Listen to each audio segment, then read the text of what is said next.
기쁜 소식이죠. 마지막 시간입니다. 적용입니다. 자, 지금까지는 해석까지는 원독자 입장에서 해석을 했어요. 이제 나에게 적용해야 되겠죠. 정의입니다. 적용의 정의. 본문이 오늘 나에게 어떤 의미가 있는가? 나에게 무엇을 말씀하고 계시는가? 그래서 나는 어떻게 살 것인가? 변화된다를 생각하셔야 되고요. 말씀이 주는 의미를 깨닫고 그렇게 살기로 선포하고 살아가는 것. 근데 이 말씀이 나의 무엇을 생각과 태도와 행동을 바꾸시도록 허용해야 합니다. 성경의 진리가 나의 생각과 태도, 행동을 바꾸시도록 나의 삶을 누구에게? 성령님께 온전히 내어드려야 합니다.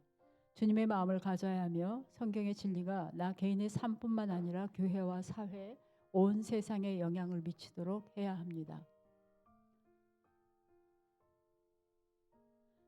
성경 연구에서 가장 중요한 단계입니다. 우리는 이것을 하기 위해서 지금까지 긴 여정을 거쳐왔어요. 올바른 적용을 위한 순서예요. 이제 어떻게 적용할 것이냐. 관찰에 대한 해석에서 영원한 진리를 찾아야 합니다. 시간과 공간을 초월하는 영원한 진리를 찾아야 하고요. 아까 진리에는 영원한 진리와 상대적인 진리가 있다고 말씀드렸잖아요. 상대적인 진리일 경우도 있겠죠. 그럴 경우에는 일반적인 원칙을 찾아요. 아까 머리에 쓰는 것 말씀드릴 때 머리로 신분이 구분되어지기 때문에 그 본문을 머리에 쓰는 것으로 바로 문자적으로 적용하는 것이 아니라 거기서 우리가 행해야 될 그 어떤 원칙을 찾아야 되는데 거긴 뭐냐면 뭐였었어요? 아까 교회 안에서 신분의 차이로 인해서 어려움을 겪고 있는 사람들이 있는가? 그러면 그런 어려움을 겪는 사람들이 없도록 우리가 어떻게 해야 되는가? 이런 부분을 적용하셔야 되지 머리에 쓰는 것을 적용하는 게 아니라고 말씀드렸어요. 예, 그래서 상대적인 진리라면 그런 원칙을 찾고요. 영원한 진리라면 그 진리 그대로 이제 행하면 되는 것이니까 그래서 오늘날에 적용할 수 있는 구체적인 적용점을 찾아야 하는데 개인의 삶, 가정과 교회, 사회와 나라, 열방 안에서 어떻게 적용할 수 있는지 생각해 보아야 합니다. 그래서 이제 실천해야 되는데 그 말씀을 묵상하시면 돼요. 기도하면서 묵상하시면 될 것 같아요. 성령께서 나 자신의 삶에 어떻게 진리를 적용해야 하는지 깨닫게 하실 것이기 때문에 성령 하나님 앞에 이렇게 앉으셔서 묵상하고 기도하는 시간을 가지면 좋을 것 같습니다. 적용의 원칙입니다. 개인적, 실천 가능한 것, 구체적으로, 발전적으로 이렇게 적용을 하셔야 되는데 개인적은 나에게 적용하는 것이에요.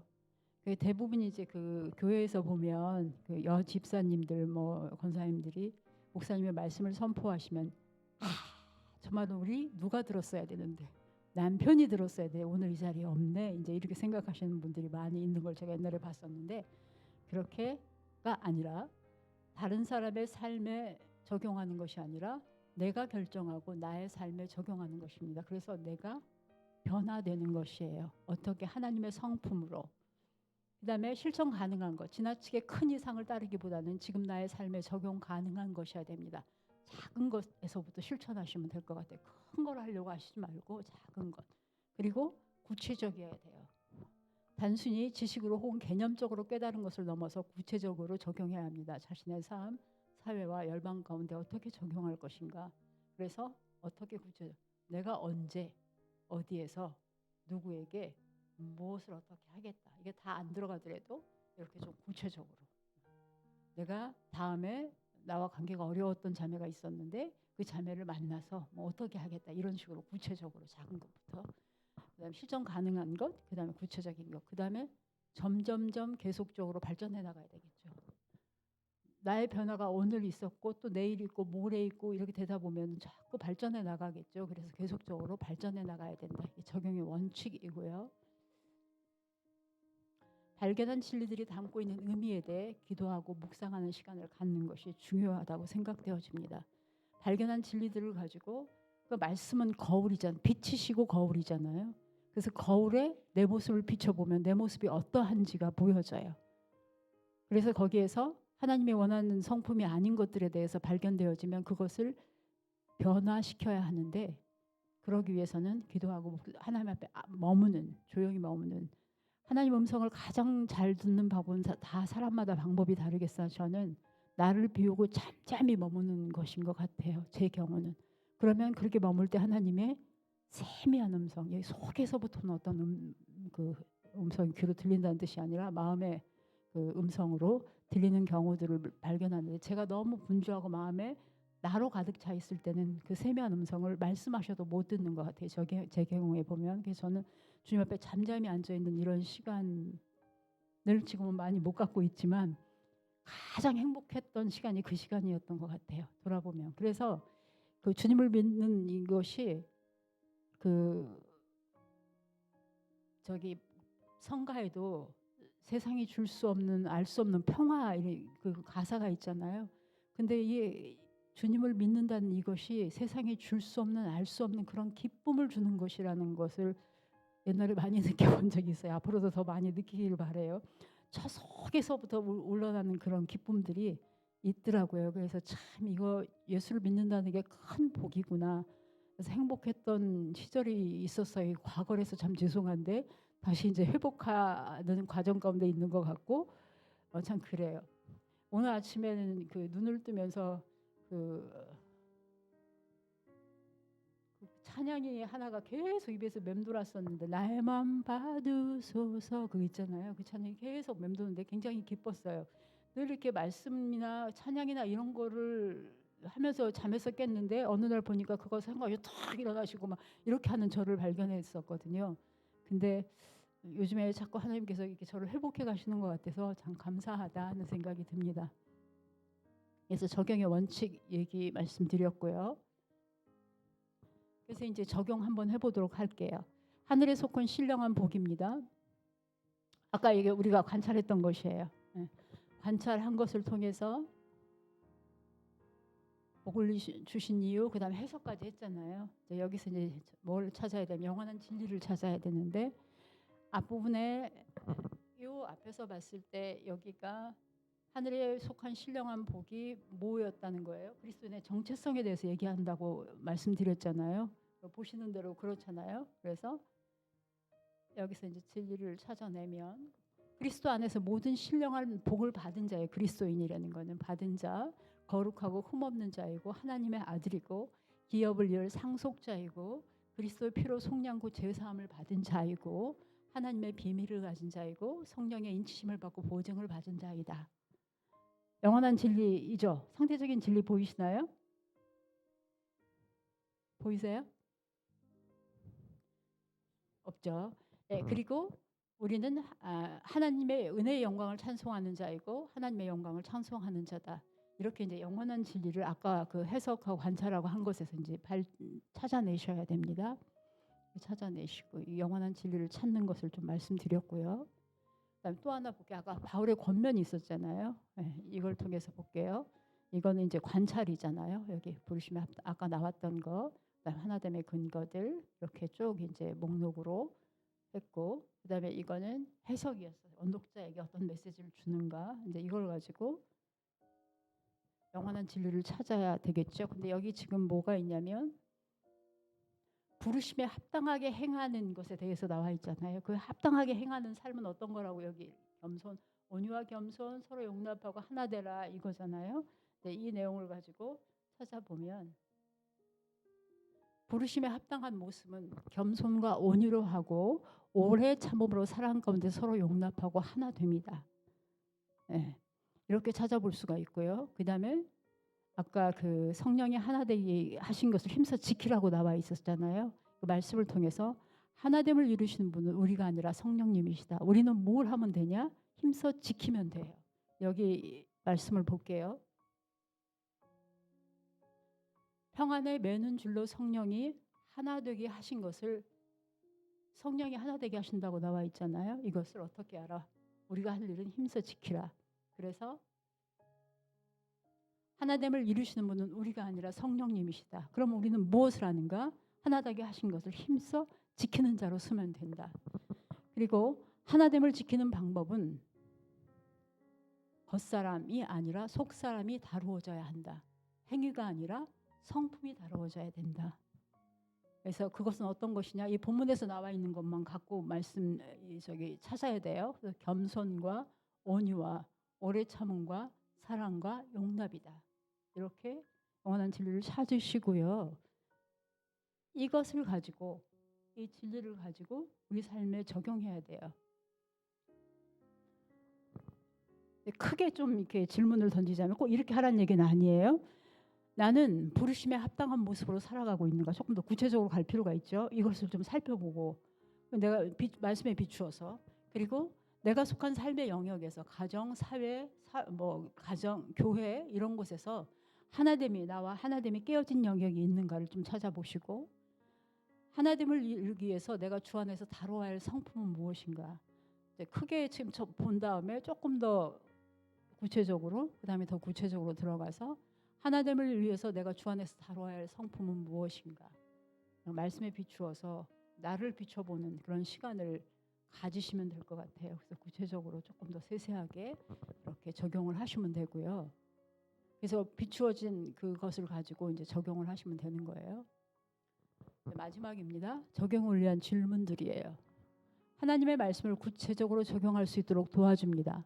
발견한 진리들이 담고 있는 의미에 대해 기도하고 묵상하는 시간을 가지셔야 하는데, 개인 적용을 위한 것, 좀 큰 적용을 위한 것들로 나누어지는데, 내가 발견한 이 진리가 내가 가지고 있는 가치관, 우선순위를 이야기하고 있거나 거기에 도전하고 있는가 살펴볼 필요가 있고요.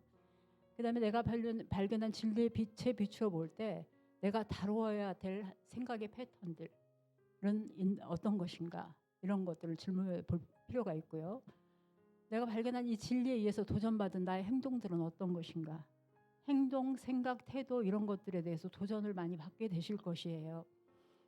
그런 것들에 대해서 질문해 볼 필요가 있고요. 하나님과 그분의 성품에 대한 나의 관점은 이 가르침과 일치하는가, 이런 것들. 그 다음에 복음서 속에서 예수님이 나를 위해 하신 일을 더 잘 이해하도록 이 진리는 어떻게 도와주는가, 예수님을 잘 이해하도록 이 진리가 나를 어떻게 도와주는가, 이런 질문을 해볼 필요가 있고요. 또 자기 자신을 바라보는 관점에 대해서 이 진리는 어떤 영향을 주는가. 하나님의 자녀로서, 제자로서 정체성이 확고한 사람도 있지만 그렇지 않고 그렇게 보지 못하는 사람들도 있어요. 그러니까 나 자신을, 그 다음에 나의 그 동료들을 볼 때 나의 눈으로 바로 보지 말고 하나님의 시선을 먼저 본 다음에 하나님의 시선을 통해서 이렇게 봐야 되는데, 우리는 직접 보면 어떻게 되어져요? 비난하고 이렇게 좀 이런 것들이 좀 많아지는 것 같아요. 하나님의 시선을 통해서 상대방을 보면 용납하지 못하는 것도 용납하게 되어지고 이렇게 되어지는데, 그냥 내 시선으로 바로 보면 그거는 좀 어려워지는 것 같아요. 그래서 하나님의 시선을 통해서 다른 사람을 보고 나 자신을 볼 때도 하나님의 시선을 통해서 보는 것이 굉장히 중요하다는 생각이 들어요. 그래서 자신을 바라보는 관점에 대해서 이 진리가 어떤 영향을 주는가, 그다음에 내 신앙에서 타협할 수 있는 것과 타협할 수 없는 것을 이해하는데 이 진리는 어떤 영향을 주는가, 그다음에 절대적인 것과 문화적인 걸 구별하는데 어떤 도움을 주는가, 이런 질문들을 해볼 필요가 있고요. 이건 개인 적용에 관한 질문이고요. 좀 크게 범위를 넓혀보면 광범위한 적용을 위한 질문이에요.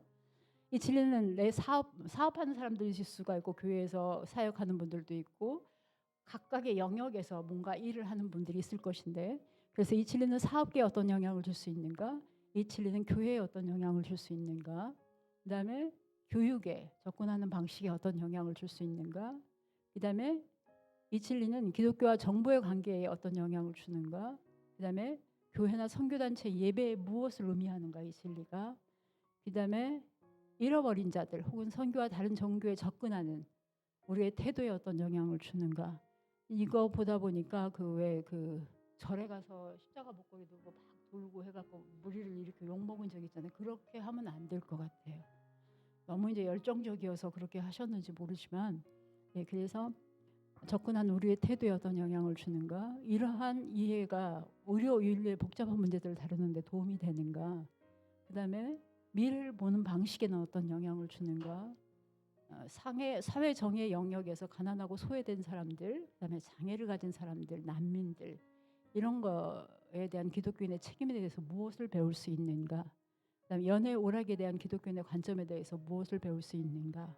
연애 오락하니까 그 연예인들은 참 그 신앙생활하기가 참 많이 어려울 것 같아요.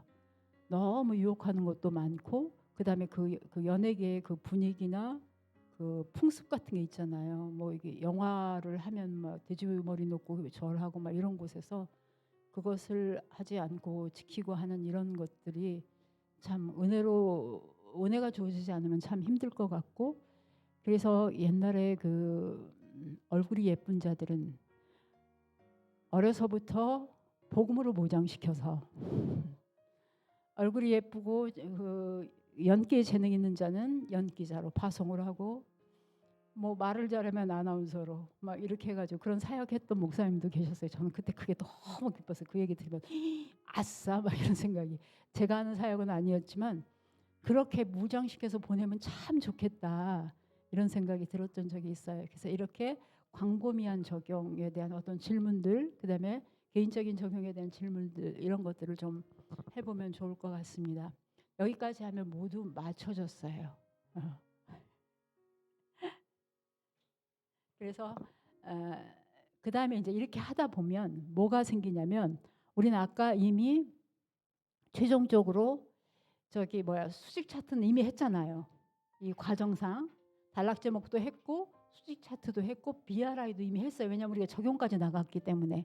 근데 이렇게 하다 보면 그 앞에서 내가 했던 것들을 수정하고 싶은 것들이 많이 생겨요. 왜냐하면 처음에는 하나씩 단순한 것을 했는데 그 다음에 또 보고 또 보면서 관찰하고 해석하고 하다 보니까 앞부분에 했던 수평 차트, 단락, BRI에서 수정하고 보완해야 될 것들이 보이기 시작해요. 왜냐하면 뒤로 갈수록 더 많이 책을 읽었고 더 생각했고 집중해서 봤고 꼼꼼히 봤고 이렇게 되잖아요.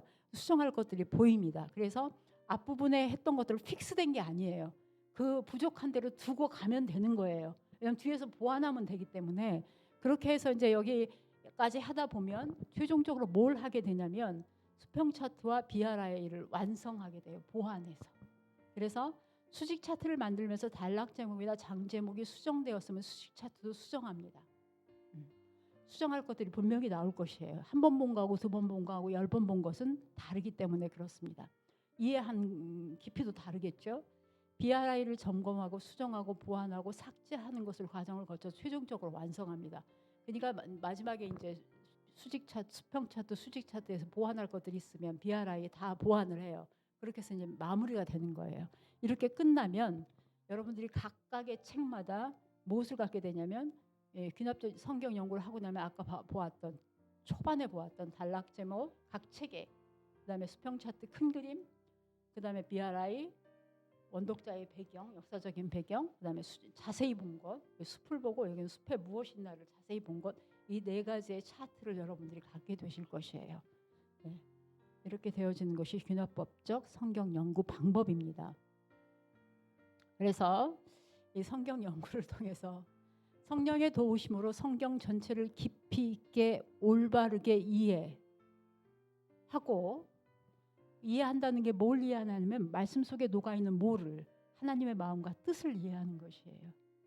그래서 성경의 지식 이 공부를 하다 보면 성경의 지식에 막 매료될 때가 있어요. 근데 물론 이 성경의 지식도 중요하지만 우리가 초점을 맞춰야 되는 하나님인 것 같아요. 이 안에 이 말씀 본문을 통해서 하나님의 마음이 무엇인가 하나님의 뜻이 무엇인가 그리고 그 뜻에 내 삶이 적절하게 잘 가고 있는가 아니면 위배되고 있는가 위배되고 있는 것들은 거기서 뭐예요? 적용으로 가서 바꾸면 되는 거니까 이렇게 되어져요. 그래서 깊이 있고 올바르게 이해하고 성경에서 발견한 하나님의 진리를 나의 생각과 태도 그리고 삶에 바르게 적용하여서 정말 이거는 성령의 도우심으로 하지만 그러나 나와의 싸움이라는 생각이 들어요. 적용은. 그래서 바르게 적용하여 내가 변화되어지고 앞에 나왔던 거죠. 자꾸 변화가 쌓이면 성장하고 조금 더 성숙되어집니다. 그래서 그리스도의 참된 제자, 세상을 변화시키는 통로, 하나님의 사랑과 진리를 흘러보내는 통로로 서는 것이죠. 아유. 그래서 주의 말씀은 내 발의 등이요 내 길의 빛이니이다. 시편 119편 105절입니다. 빛 가운데 늘 주님 앞에 머물면서 이렇게 변화된 삶을 통해서 하나님을 영화롭게 하는 자들로 다 같이 섰으면 좋겠. 이미 서 계신 분도 많이 계시지만 더 성숙해서 그랬으면 좋겠다는 생각이 듭니다. 그리고 SBS의 모토가 되는 말씀이에요. 에스라가 여호와의 율법을 연구하여 준행하며 적용한 거죠. 그래서 율례와 규례를 이스라엘에게 가르치기로 결심하였더라. 그래서 연구하고 적용하고 가르치는 자로 나아가는 것. 그렇게 나아가는 여러분 되시기를 바랍니다. 긴 시간 수고하셨습니다.